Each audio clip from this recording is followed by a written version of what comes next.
आता आम्ही राहिलो नाही खुळे, कारण आम्हाला फुलवायचे आहेत माझ्या भीमाच्या विचारांचे समतेचे मुळे। आज मुख्यमंत्री साहेबांच्या उपस्थितीमध्ये I am very happy today because all of you people came here. Because I am politician, but you people are not politicians. I came here to offer. You take variance and you come and join my party.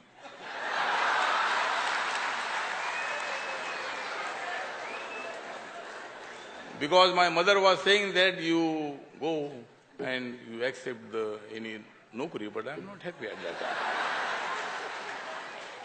I was the full-time worker of Dalit Panthers of India. And I said to my mother that, no, I am not ready to go anywhere. Only I am Panther. I म्हणायची की panther, अरे panther खाणार काय panther? ठीक आहे, म्हणजे मी काय असं हे सांगण्यासाठी आलो नाही आपल्याला, परंतु या ठिकाणी मला आनंद आहे की आपल्यासारखे हर्षदीप कांबळे आणि आपण सर्वांनी मिळून आपण सर्व जे लोक जयंती साजरी करतात कुठे ना कुठेतरी, पण या सगळ्या लोकांना ऑर्गनाईज करणं फार अवघड आहे. यांना एकत्र आणणं हे अवघड आहे आणि आपल्या माणसांना एकत्र आणणं ही सुद्धा अवघड आहे.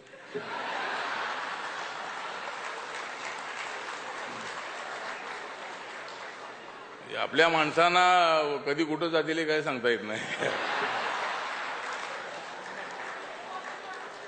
आणि एक तर आता ही जी जयंती आहे म्हणजे बाबासाहेबांचं 125वं वर्ष आहे. मी मुख्यमंत्री साहेबांना सांगतो की आपण फार लाडके मुख्यमंत्री आहात. नरेंद्र मोदी हे सुद्धा लाडके आहेत आणि मी खासदार म्हणून मी सुद्धा लाडका आहे.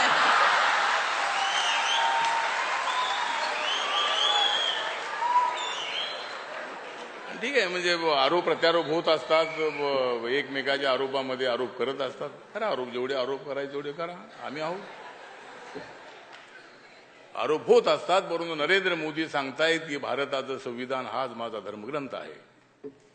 बाबासाहेब आंबेडकर जर नसते, बाबासाहेबांचं संविधान नसतं तर हा चाय विकणारा नरेंद्र मोदी कधीच पंतप्रधान होऊ शकत नव्हता, ते सांगतायत.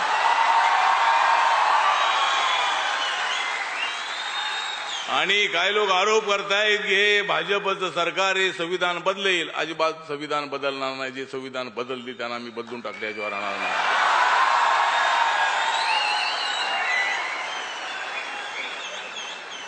त्यामुळे संविधान बदलण्याचा विषयच नाहीये.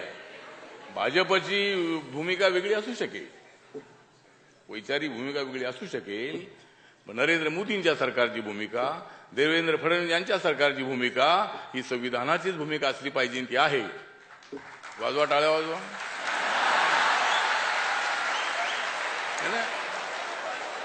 म्हणजे भूमिका जी आहे ती भूमिका आहे. त्यामुळं आरोप प्रत्यारोप करत असतात आणि मला म्हणतात की तुम्ही यांच्यासोबत गेलात.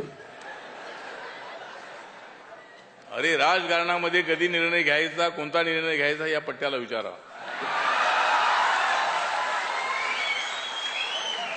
आणि मी जो निर्णय घेतो तो निर्णय समाजाला विचारून घेतो. सगळ्या अधिकाऱ्यांशी बोलतो आतून.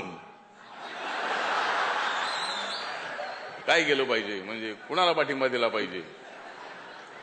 90च्या वेळेला मी सगळ्या अधिकाऱ्यांना बोललो, साहित्यिकांना बोललो, कार्यकर्त्यांना बोललो, लोकांना बोललो काय करायचं. ते म्हणाले काँग्रेससोबत जायला पाहिजे. ठीक आहे, चला मग. आता मी विचारलं की आता काय करायचं. भाजप शिवसेनेसोबत जायचं का. चला चला, तर मी बोलतो चला. आणि मुख्यमंत्री साहेबांनी मान्य केलेलं आहे की ज्यांच्या बाजूला मी जातो, मी म्हणजे माझा समाज,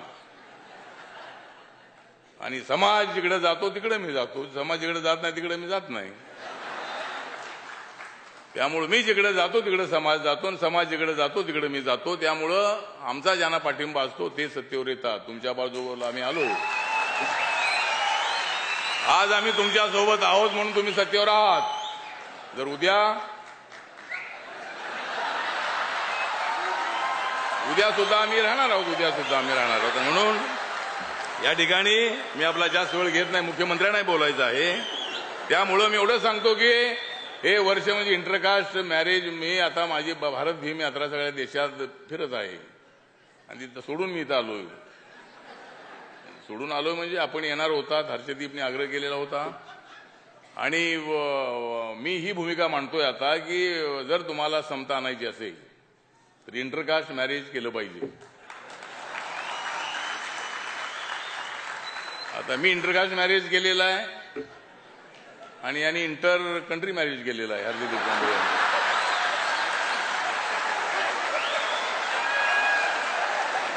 म्हणजे हर्षदीप कांबळे यांची मिसेस थायलंडची आहे आणि माझी मिसेस बनारसची आहे. माझी बायको ब्राह्मण समाजाची आहे. ब्राह्मण समाजाची म्हणजे फडणवीस आहे तुमच्या समाजाची.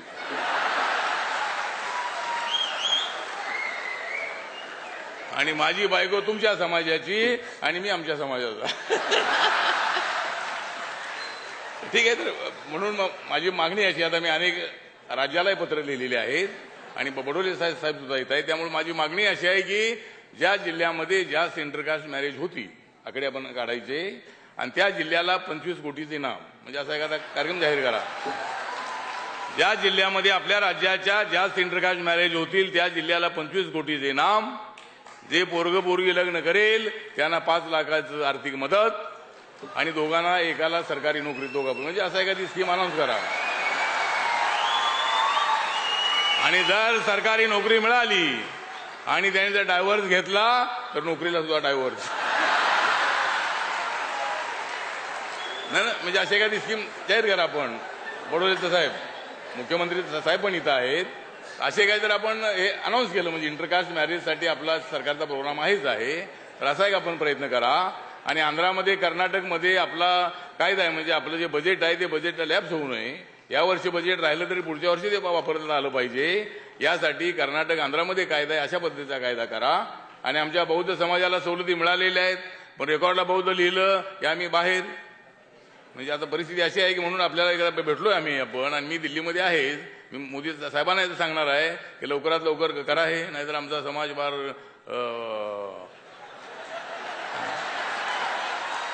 म्हणजे लवकरात लवकर करा. बौद्ध समाज जर आमचा छोटा असला तरी कुणाला सत्तेवर आणायचं हे करण्याचं ठरवण्याचं तेवढं आमची ताकद आहे. आणि म्हणून या ठिकाणी मी जास्त वेळ घेत नाही. मुख्यमंत्री साहेबांना बोलायचं आहे. And our Brown came from America, he is very great man. And you are brown but we are not down. We are going up and up because our society is also going up and up.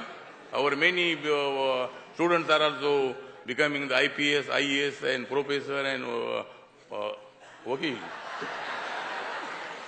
And very officers are also here.